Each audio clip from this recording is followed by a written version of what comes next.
Today we're going to be concluding the No Greater Love series, which we've been doing for the last 5 weeks, I believe. And throughout this No Greater Love series, we've been really challenged as a church to really take measure of our love, to take a look at our love, how we love, who we love, when we love, and ask ourselves, are we loving consistent with the way that Jesus Christ loved? And I don't know if there's a greater challenge in life than to challenge ourselves to love like Christ loved. We can do a lot of things, but when it comes to loving like Christ loved, I think we are confronted with the fact that we just can't do this on our own, and we really need the strength of God to help us with that. So that's what this series, No Greater Love, has been about, challenging us to love like we've never loved before. And it's been a great series. One of the greatest challenges that the church faces today when it comes to love is knowing how to love our brothers and sisters in the gay community. And as a church, New Day, we don't want to take a pass on this challenge. We don't want to pretend that that challenge doesn't exist. We don't want to be silent on that challenge. And we really want to seek God and ask Him, how can we love those in the gay community? And that's something that God has put on our heart. In particular, that's something that God has put on Heather Schmedecke's heart. And we've already begun to build bridges into that community. And part of our process of answering that question, how do we build bridges into these communities? Part of that process has been to get together with men and women who are already doing that and who have done that, and to gain from their wisdom. And this morning we have a guest speaker who God brought across our path, and Heather's going to introduce him, and I know that you're going to be blessed by his ministry. So Heather, tell us a little bit about that. Anyone who knows me for more than 10 minutes knows that this is a topic that's near and dear to my heart and something I'm very passionate about. For the past year, I've been on a mission to kind of try to figure out how to build a bridge between the church and the gay community. And I performed a number of fruitless internet searches to find someone in the Indianapolis area who is doing kind of the same thing. Well, in January, Andrew and Tiffany Metter sent me a message that included a video clip of this really great guy giving a compelling testimony about how his church loved him fully and unconditionally despite his sexuality. And I knew within minutes of watching that video that this was the person that I was looking for to partner with and to help me and us in this ministry. So fast forward to February, I got to meet this sweet person in person and have a great conversation. And he was just a really good sounding board for me. The timing was perfect because I had just started a Bible study with a few of my gay friends, and I had tons of questions, a lot of fears, and I didn't know what I was doing. So he provided so much encouragement and support for that, and I just knew that God was working there in that encounter. I know that you're really going to love hearing from him today, and so I hope that you will give Wyss from Wallsdown a warm welcome with me.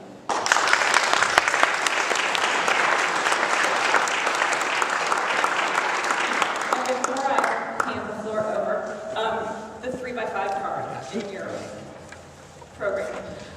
You're probably going to come up with a lot of questions. You probably already have a lot of questions. So as Ty speaks, questions come up, jot those down on the card, and you have a couple options with those. You can stick around for the Q&A afterwards, and you can submit those questions anonymously if you would like to, or hold on to your card and then you can ask those directly to the panel of Ty, Dennis, and myself.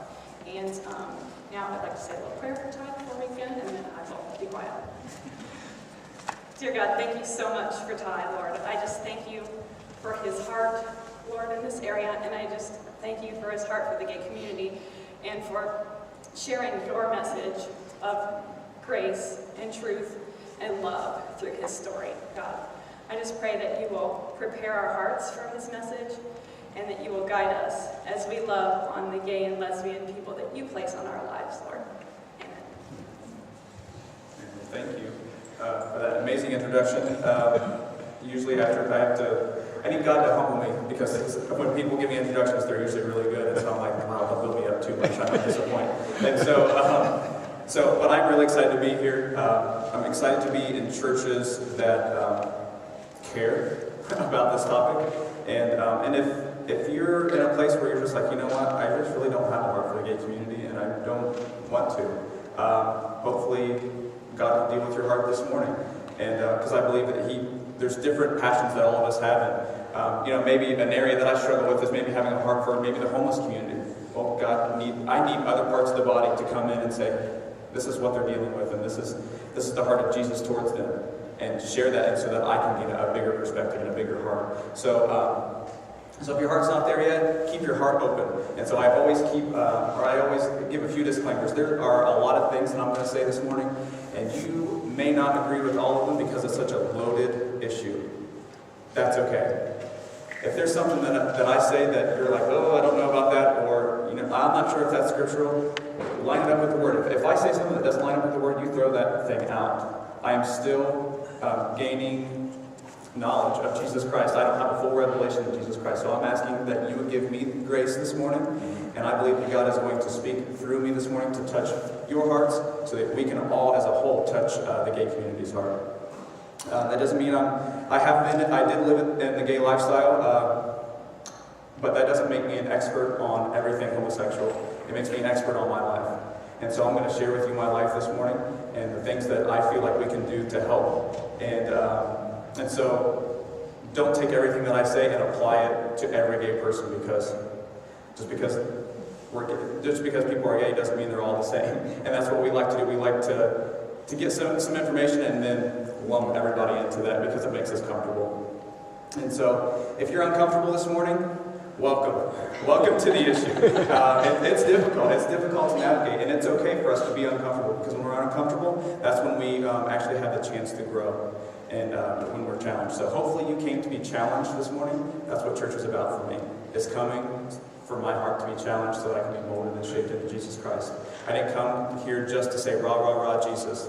I'm glad you made me perfect. I said, God, I'm very, very imperfect. Make me more like you. And so that's why we've come this morning, is to be challenged and changed.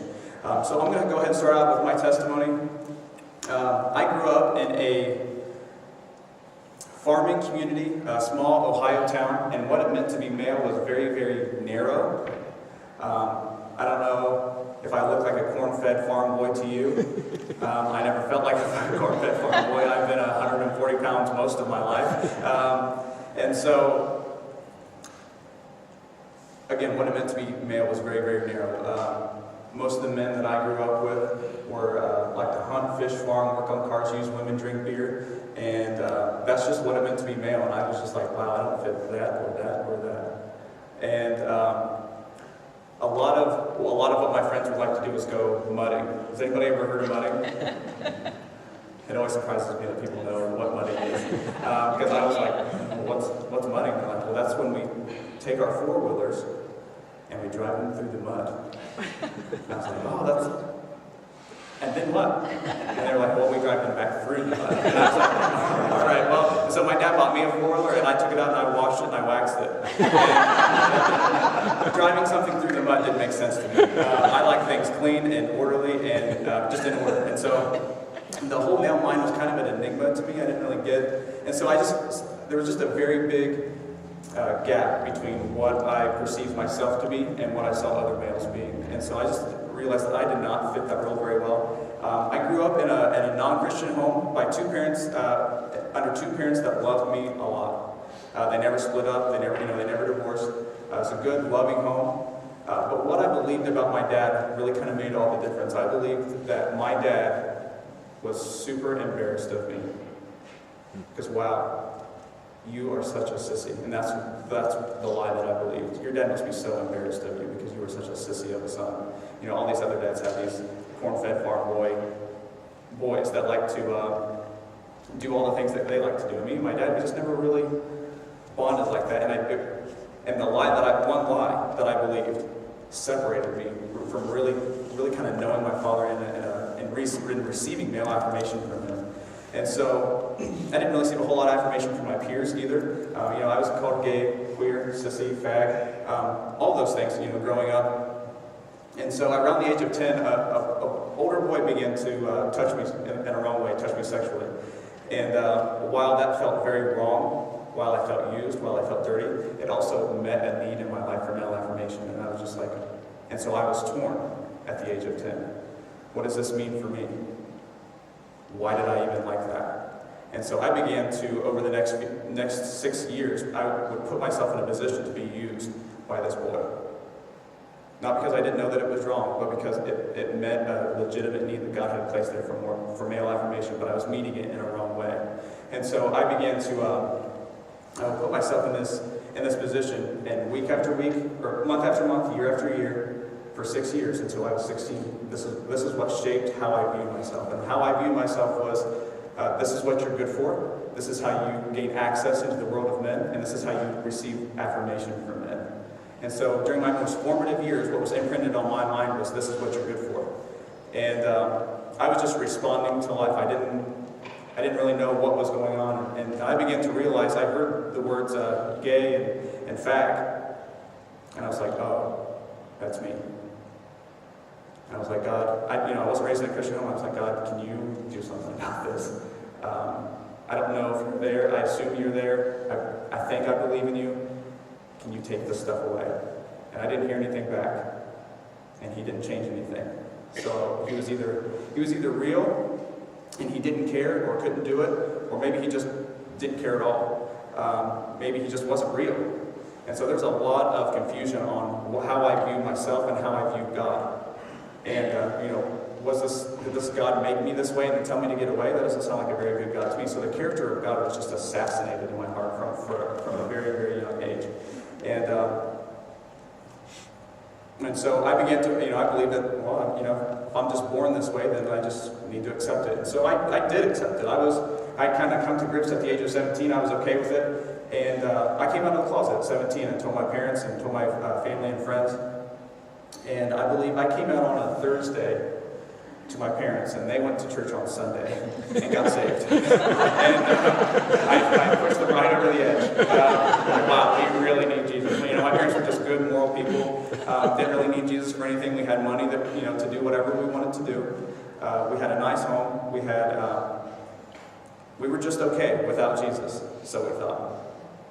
And then I dropped a bomb on the family and made them see that they needed Jesus. And so they primarily probably went to church for me. God, please do something in our son's life. But very, very quickly, God got a hold of their hearts. It was just like, yeah, you need Jesus just like your son does. And so they began, my dad as a baby Christian began praying and fasting for me. And it was just like, God, I want you to do something in my son's life.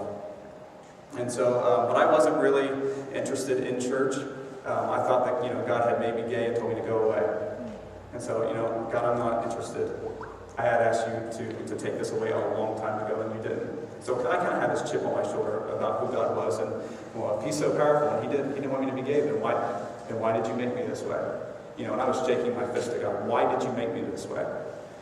And so I decided to be out and proud and dive into the gay community, just kind of headlong. And I went to bars and clubs, parties and partners. And I really found everything that I thought that I would find in the gay community, to be quite honest. I found a place of belonging, a place of affirmation. Suddenly my social handicap, if you will, was no longer a handicap. And that kind of really felt nice, to really feel like I was among equals instead of being less than. And so, I had a partner that I felt like made me the center of his world. And for a guy that was needing male affirmation, that felt really good. And yet, at the end of the day, my heart was just desperately empty. And that didn't make sense to me. Because how often do you find everything that you thought that you would find? And so I realized that my heart was like, this doesn't make sense to me. Why is my heart empty? And so I just realized that, well, maybe I just need to find the right guy. Because everybody's telling me you need to find your soulmate. Straight or gay, you need to find your soulmate, right? And so I was looking for the person to complete me. And I bounced from partner to partner to partner, looking for someone who would fill that part of my heart that I felt was missing. And yet every time my heart was just empty. And so periodically I would kind of attend church just every now and then just to kind of make my parents happy. I felt like that's why I was going, was just to make my parents happy and to provide some peace in our home. And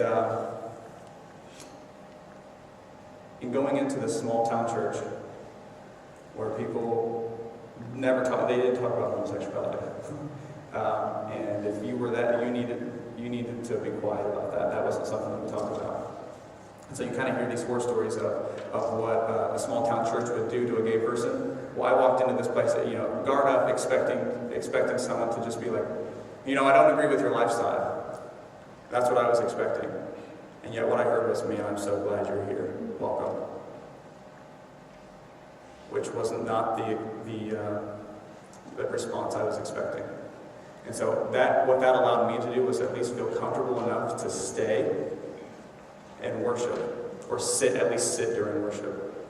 And guys, I am telling you, when people started to worship and the band started to play, God would overwhelm my heart. He would move upon my heart and touch a spot in my soul that I didn't even know existed. And I was like, God, what are you doing? This isn't how it's supposed to go. I thought you didn't love me. I thought you made me this way and then told me to get away. And so I wanted to shake my fist, but instead I had to white knuckle the pew in front of me. Because God was moving upon my heart in such a real way. And I was like, oh my God, this is what I wanted. This is what I've been needing. This is what I was looking for men to do in my life. But God, you're mean, and God, I don't understand everything about you, but this is something that my heart wants. And so I would try to reject that, I actually told God to go away, because you're messing with my theology about you. And so again, I was bouncing from partner to partner to partner, and I eventually woke up next to someone that I had no idea who they were. And I had been so drunk the night before that I wouldn't even be able to pick this person out of the lineup today. And that was my wake-up call. I woke up and I was just like, wow, you are a slave to this life. And so I cried out to God not to be straight, because I wanted a new master. I was tired of being mastered by sin. The Bible says anybody that sins is a slave to sin. And my eyes were open to the fact that you are a slave to this life. So I cried out to God, and I was like, God, I don't know what this means. I don't know if you're wanting me to surrender my sexuality. I assume that you do, but I don't know what that looks like. I can't just stop being gay. I don't know what you want me to do about that. But it seems like any time that I felt you move upon my heart, that you like me. And so if you like me, I'll do anything to feel that way again. Because I want what you have for me. I want you to move upon my heart like that, because that is the only thing that has ever satisfied my soul in that way. And whatever that means, if I have to surrender my sexuality, okay. Because God gave me the call to follow Him.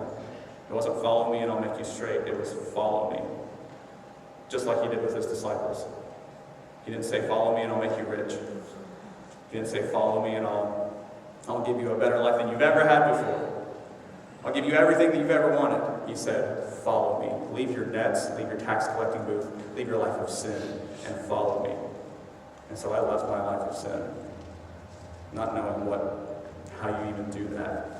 But I just said, okay, God, I don't know what you're going to do, and I'm not even sure I trust you. But okay. And guys, for the next 3 days, I felt a peace in my heart. And that's what I asked for. I was like, God, I just want your peace in my life. God, if you never made me straight, that is okay. Because I wasn't even sure that God could do that or would do that.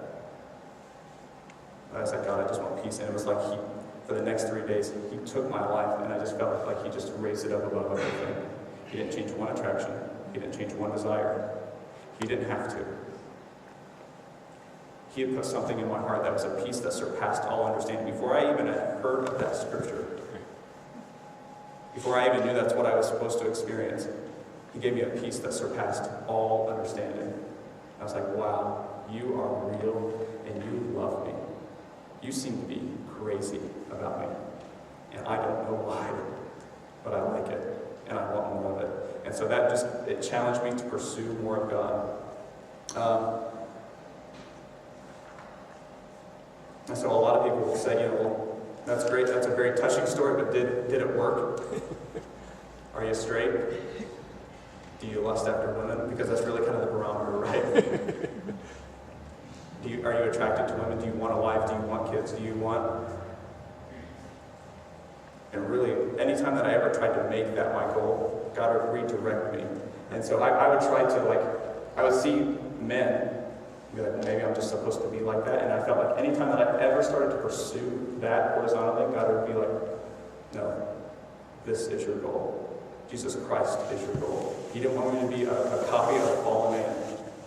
He wanted me to be a redeemed man. And Jesus Christ is the way to that. He's the one that says this is what biblical masculinity looks like. And every time I tried to pursue masculinity of what that was, I failed drastically short from the world's perspective. And God always redirected me here. He said, Jesus Christ is your goal. Look like him. And so I always tell people, I didn't give up homosexuality because I wanted to be straight. I actually thought that was I was like, God, is there a third option? Because if being a straight man means having to hunt, fish, farm, work on cars, and use women, I was like, I'm not interested. I was like, I don't even want you to make me like that, to be honest. I had a huge chip on my shoulder from what I saw how straight men would treat other people. And so I was like, God, is there a third option? Because I want what you have for me. And so I gave up homosexuality because I saw that I was using men as an idol. Men were my source for affirmation. They were my source for love, for attention. They were my source to make me feel good about me. And yet, although I felt dirty, nasty, used afterwards, there's still part of that filled my soul temporarily. And so what God challenged me to do was to trash my idols and to serve the living God. Whether he ever made me straight, whether he ever changed any of those attractions, it was trash your idols and to serve the living God. And that's his call all throughout the Bible, is to trash your idols. Because you cannot serve two masters. And guys, straight people serve idols all the time. That's not a gay thing, that's a human thing.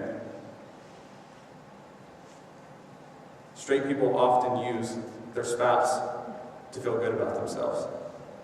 Straight people often use other relationships, and we use substances, we use money, we use the things of this world to feel better about ourselves. And God is calling all of us, trash your idols and put your heart totally into me and let me fill it so that you can live free. And so I asked God, I was like, and so when I came to Christ, my heart was just free. I felt like, wow, I had just won the lottery. I was like, wow, my heart is completely free. I've never felt like this before. I didn't even know that you could feel like that. And yet I still have plenty of same-sex attraction. I was like, well, that's not what I was expecting, but it's more than I'd hoped. And so my heart was just full. And so probably about a year after I became a Christian, I was traveling and I was telling my testimony in church. It was about a year afterwards.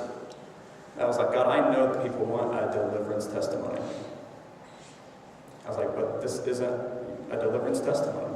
I was like, God, if you delivered me from anything, you delivered me from me. From always having to have my way at my time. You delivered me from always having to, if I felt something, that I had to go after it. God, I feel free from that. And I feel free in my heart to worship you. God, how can I communicate that to a church that's looking for a deliverance testimony, that's looking for me to say, yeah, I'm straight and I lust after women. And everybody wants to say, rah, rah, rah, Jesus, we win. That's what people wanted to hear. I know, I could feel it. I knew that's what people wanted to hear. But that's not true. Because fake testimonies and sugar-coated testimonies don't help anyone. Real ones do. And so I'm just going to get up here and I'm just going to say what you've told me to say. And I was like, God, how can I communicate that to people? And he spoke very, very clearly to my spirit. He said, freedom is not the absence of struggle. Freedom is when I'm Lord over that area of your life. That's good. Let that sink in this morning, because those are words from the throne. Those aren't words from me. Those are words from the throne room of God that he spoke to my spirit. He said, freedom is not the absence of struggle. It's when I'm Lord over that area of your life. And guys, and that is the gospel. People wonder, does the gospel work for homosexual? Well, not the American gospel. The American gospel that says, come to Jesus and he'll make all your dreams come true. That gospel doesn't work. Come to Jesus and if you give, he'll give you if you give $10, he'll give you $100. That's not a gospel that Jesus preached. He said, die to yourself and what you think your life is about, and come follow me, and you will experience the life that is truly life. That's the gospel. And that's what he had done in my heart. So I had to learn to start stewarding my heart. I had to learn to control what goes into my eye gate. Because what would go in here would get in here. And what came in here would go out that way. And so I had to learn to start stewarding my heart. And I was like, oh, you mean all people have to do that? So it's not just gay people that have to crucify their flesh and to live free. Oh, so it's all men that need to do that. All women need to do that. And that, what I learned was that was not God's job. That was my job. He would empower me by His Spirit. He would set me free to worship Him, but I had to be the steward over what I thought. It was a fallen soul. I had a very, very fallen soul.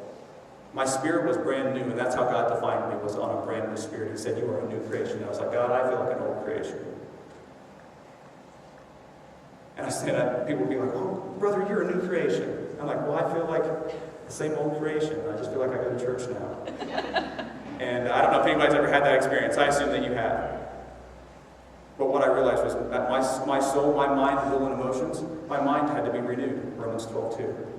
My heart had to be yielded over to Him. My will had to be submitted under Him. Jesus said, not my will, but your will, Father. And I had to learn to steward this fallen soul and say, you will be subservient to my spirit. And my job was to build up my spirit and be empowered by Him. And that is a human thing. That is not a gay thing. That's a human thing. And so that I started to find myself on this new creation that God said that I was. And I started to live from an identity, not of a guy who used to be gay, but of a new creation, God's Son. That was the identity that I had to start to live from. And so I don't want to give you just a good testimony this morning. I did get married, and I'll talk about that a little bit later. That's not the answer. I want to be very, very clear that just because I got married doesn't mean I'm free. There's a lot of people in marriages that aren't free. Being married is not the barometer of freedom. Walking in the Spirit and being connected to Jesus, that's the barometer. And so I don't need a wife to be free, but I do enjoy being married. And God has done a lot of work in my life to get me to that point. I don't want to just give you a good testimony. I want to actually equip you to make this a safe place. So that when, not if, but when gay people come in here, this can be a place where they feel safe and that God can work on their heart. So what did my church do for me?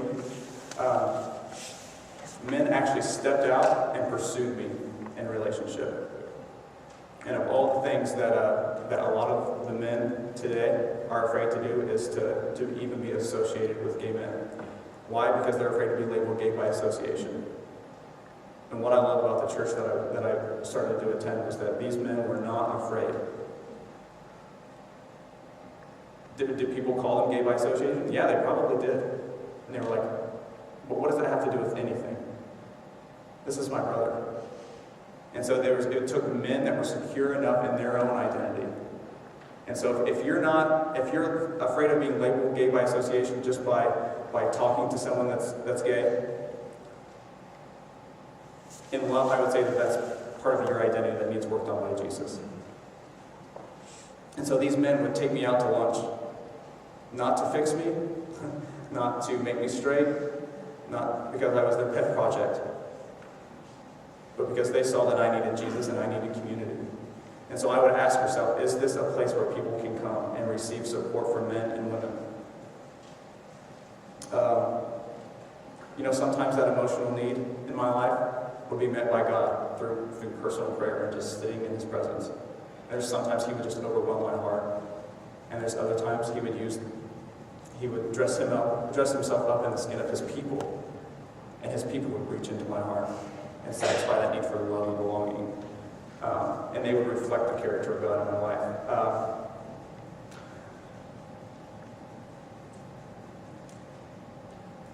I love that my church did not send me to an ex-gay community or send me to an ex-gay ministry. They didn't send me to an ex-gay support group. They said, yeah, here's room for you at the table. Pull up a seat to the table of grace. People made room for me when I came in, and I'm making room for you too. And so I love that people did that, because that's a lot of times people get nervous that people aren't getting changed on their timetable. Right. And I love that my church did not put conditions on when I could come in and when I could not, if I had changed as much as they felt I had, as much as they wanted me to. That was a big deal because it freed me up to not have to feel a certain way or to act a certain way. It freed me up to feel comfortable enough to go in, and God would start to work on the things in my heart. And he would say, I want you to stop doing that, and I want you to start doing this. And it was a freeing thing. It wasn't, start being more masculine. It was, he would start repairing things in my heart, and I started to see myself, through my eyes, I would start seeing myself as a uniquely masculine male. Not the way that the world sees it, but the way that God would see that. And so I began to see myself as this unique masculine male. I was like, wow, God, you gave me gifts that the world would call gay. And you gave them to me for your glory. How can I steward those gifts? Gifts like design. I love design and I love fashion. And what I felt pressured to hide that part of me because, well, the world would call those things gay. And yet God started to use those things in his church. I started designing things in his church. I started making the men dress up a little bit more so they could look a little bit more appropriate. They were like, can you take me shopping? Yes. I was like, yes. Like, I've been praying for you. So, and I'm only kind of kidding. But God would start to use my gifts for his glory. And that felt really good. I didn't feel like I needed to dumb down who I was to be more appropriate for church culture. God would say, I gave you the gifts of design because I'm a designer. God is one of the most creative designing people, persons in all of creation. He's the one that created all of it. And why would we say that design is for men is gay? He gave those gifts to people for his glory. And when this could be a place that I could express myself completely of who I was. And to be sure, God would start to mold and shape my life to where I didn't have to, there were certain things that I would do to try to get attention. And God would speak to my heart, why are you doing that? To get their attention. You have mine. And I began to let that be enough in my heart, and to let that satisfy my heart, to where I didn't have to try to get men's attention in a wrong way. And that was very, very freeing for me. So, a couple questions that I want us all to kind of ask ourselves, maybe just internally. Is this a safe place that we can provide community for those that are struggling? Guys, because not everyone is going to get married. And we need to kind of lay down that idea of that marriage is the pinnacle of everything that is holy and right. Marriage is a gift, but there are plenty of people that are called to be single. And there are plenty of people, maybe even in the church, that are same-sex attracted, that are just like, you know what, I just feel like God's called me to singleness. Is that okay for people to be like that in here? Is it okay for people to be called to singleness? Whether you've experienced same-sex attractions or not, being married is not the pinnacle. And that's what we have done in the church, though, is that we have made marriage this, and we have elevated above that this is the goal, and this is always the goal. And if you're not married, well, we just need to pray for you. We just need to lay hands on you and love you, because God's got somebody for you. I know He does. And to be sure, God has given me a wife, and that's a huge gift in my life. But there's a lot of men that I know that have come out of that life and are just like, you know, I just feel called to singleness. I just feel like I'm supposed to be just satisfied in just Him alone, and that's it. Is that okay? Is this a safe place? And the reason that can be such a lonely, lonely, lonely place is because our churches aren't set up to be community. Usually we just go home after Sunday morning, after we rah, rah, rah God, and then go home to our own homes, and we don't invite people in. And the people that are called to singleness, the widows that have just had somebody die, the people that are, people like Paul, people like Jesus, he needed community. He put himself in community on purpose. Because he wanted that interaction with people. And our churches need to be a place where men and women, especially that are struggling with homosexuality, don't feel like they have anyone. And I think that's the big reason why people think that that's unfair. It's unfair to say that a gay person can't get married, or it's unfair to say that a person needs to give up their dream of being married and having a wife or a husband. because the church isn't offering what God has actually intended it to offer. Does that make sense today? You guys are really quiet. Okay, all right. If it wasn't being thrown in your face, if this issue wasn't being thrown in your face by pop culture, would we even care to reach out? And I can't answer that for this church because every church is different. But I think that's a huge question that we all need to ask ourselves. If this wasn't just because those that have been same-sex attracted in the church have often been swept underneath the rug. And we haven't given really them a place to even be able to share what they're struggling with to receive community support.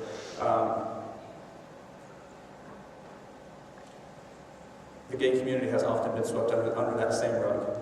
And guys, that rug is getting very, very bumpy. And now the church is tripping over it because this is what we've done year after year after year. And if pop culture wouldn't have thrown this in our face, if they wouldn't have rose up and said, enough is enough, would we even care that they're hurting? And that's something that we have to ask ourselves, just internally. And if the question is no, I don't think that I would care. At least you're honest and let God do some work in your heart. So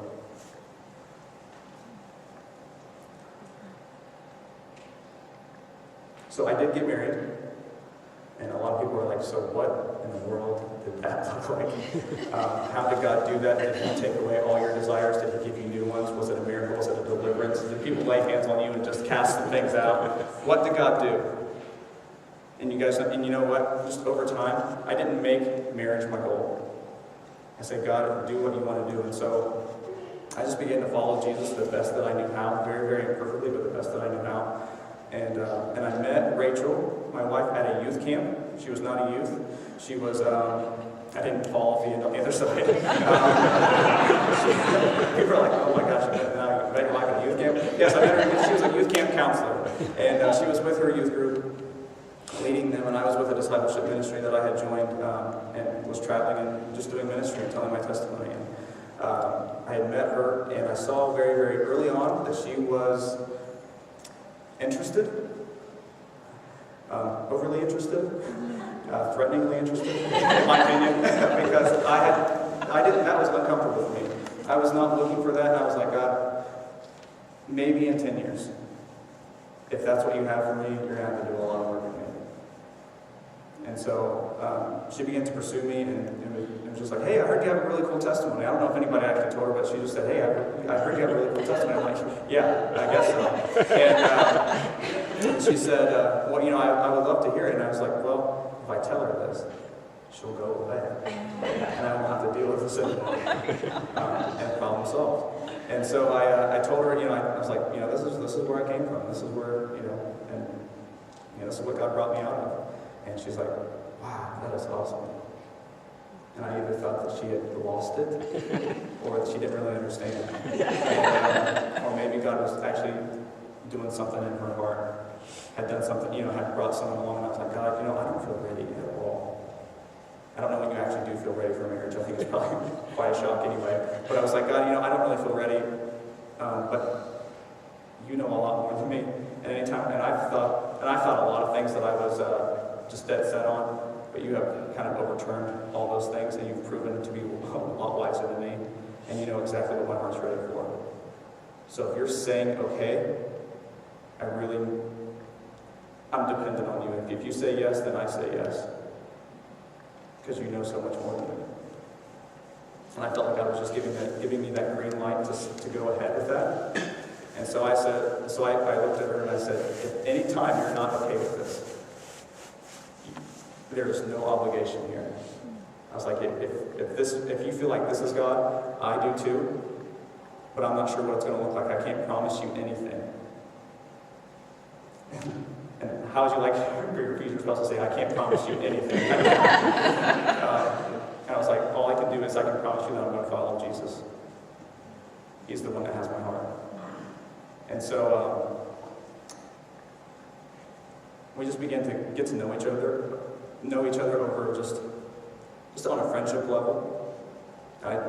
I always kept laying it at his feet. I was like, God, if this is not okay, just here. You can. And I gave everyone in my life the right to say, stop doing that.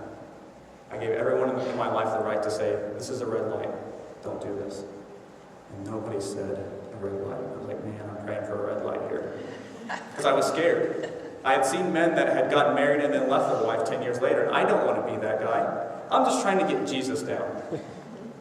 I'm just trying to get this down. And God, I'm so good here, and I can be satisfied for the rest of my life here. Are you sure? And he kept giving me the green light. And so as God began to work in my life and allow me to see myself as a uniquely masculine man, I looked at her one day and I was like, wow, she's beautiful. And I didn't lust after her. I didn't want to have sex with her. I just appreciated the feminine beauty that God had made, and I'd never done that before. I'd never seen that before. I'd always seen myself as very, very feminine. But I started to see myself as masculine, and then I was able to appreciate this feminine beauty. I was like, wow, God, you did a really good thing. That's amazing. And over time, that just began to bubble up into attraction for her. And I can tell you, I'm very, very attracted to my wife. I'm very, very sexually attracted to my wife. I'm not even attracted to women in general, which I know kind of throws people, and that's weird. I thought it was weird too. But I don't need to lust after her. I don't need to lust after women. I can appreciate their beauty, and I think that's what God has given me. And that's why I wasn't pursuing this. I was pursuing this. And God said, and I feel like that's what God has. And that's what He meant for His creation, was to be able to appreciate the beauty without lusting after it and coveting. And it's amazing how He will take a heart and He'll transform it to look like, not like the culture does, not like the culture wants it to look like.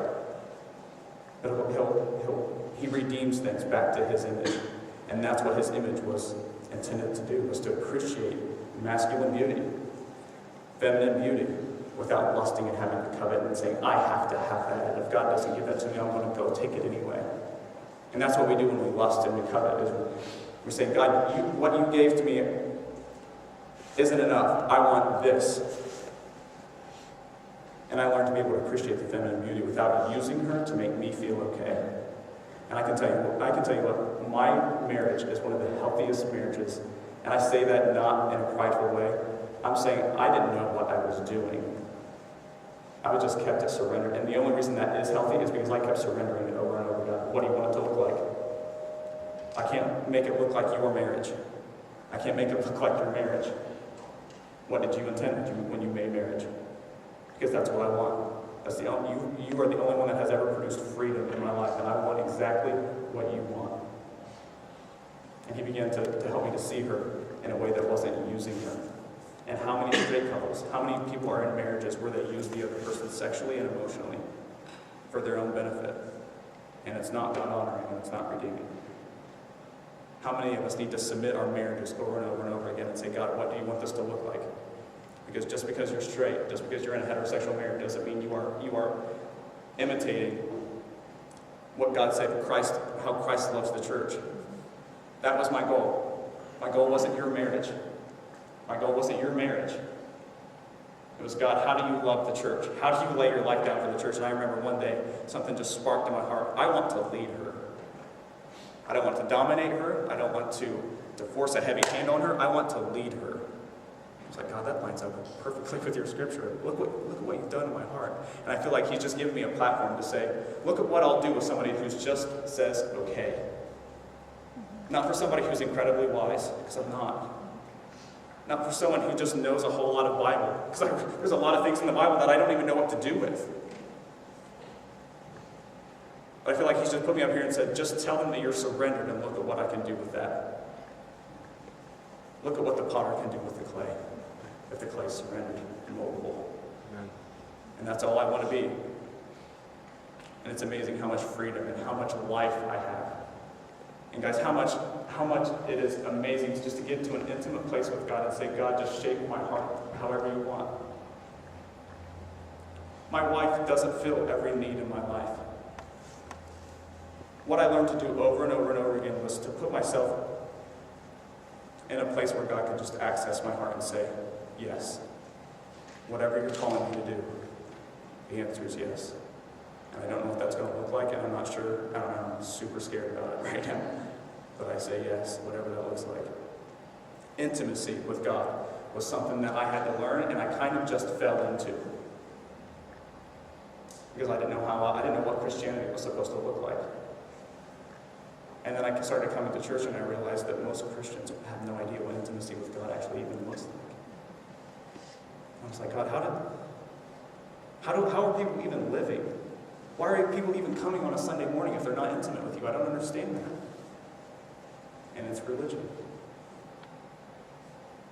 And the one thing that made my heart, this insecure heart, feel okay is something that the church often does not possess. I'm not saying this church, and I'm not saying you. I'm saying you have to take that inventory yourself. There's a lot of people that kind of come to church and can do their Christian thing. I couldn't do a Christian thing because I didn't know what that looked like, and I was terrible at it. So the only thing I knew was to just surrender my life and just say, God, do what you want to do.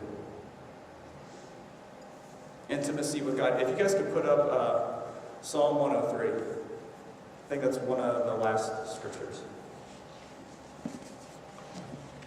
Psalm 103 says, "Praise the Lord, my soul, and forget not all his benefits, who forgives all your sins and heals all your diseases, who redeems your life from the pit and crowns you with love and compassion, and who satisfies your desires with good things." I learned that he gave me a lot of desires, and he said, submit yourself to me and I will fill those desires with good things. Stop filling them with the things of this world because they don't satisfy. Isaiah 57 says, why are you continually buying the bread that doesn't satisfy your heart? Right. You're wasting your time and you're wasting your money on the things that don't satisfy, and humanity does that with everything but God. And God is crying out, let me satisfy your desires with good things. And I learned to put myself in a position to say, God, I am raging with lust right now. Fill this heart so that I don't go out and sin against you. I had to be honest with him. I didn't know how else to be. I didn't know that you could put on a religious facade. And thank God for that, because I actually put myself in a place where he could just access this as much as I would let him. And when I surrendered, I didn't just surrender my Friday night out. I surrendered a whole identity. And the more you surrender, the more God can fill. And I'm just saying, I'm not saying that because, wow, look at what I did. It was either my whole identity or it was nothing. And I chose my whole identity. God completely changed my whole identity.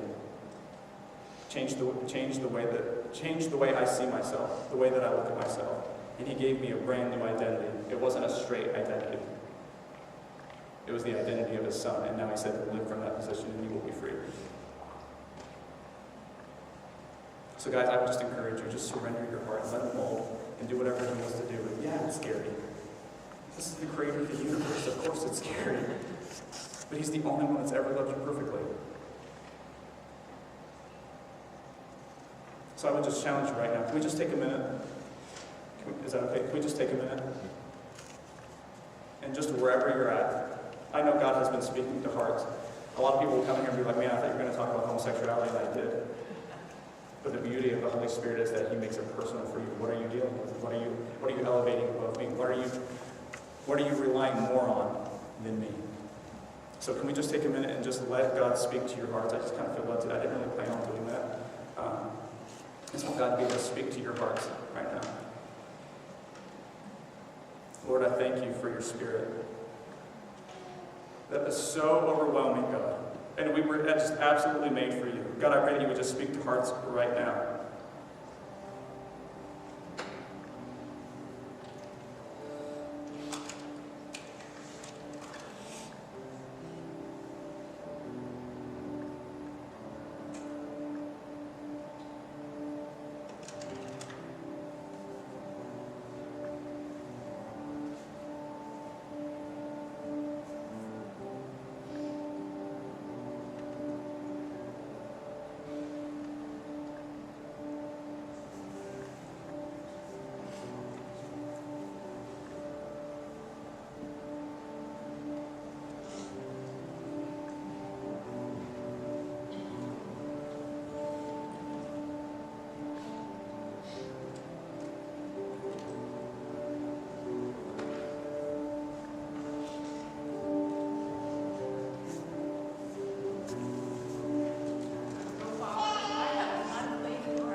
it was maybe a year or so ago, Jamie and I were hanging out. It was a Friday night, trying to figure out where two middle-aged guys could have some fun in the town of Brownsburg.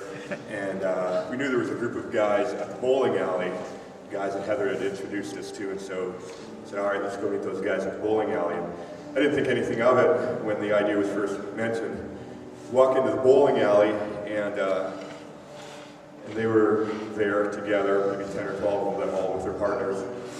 And it was like one of those situations where you walk in, and it's not until you're knee-deep into a situation you realize what you got into. And Jamie and I are a couple good-looking guys, and so I all of a sudden realized Jamie's standing beside me, and we're with all of these other gay couples, and I start to think, I wonder if they think Jamie and I are together.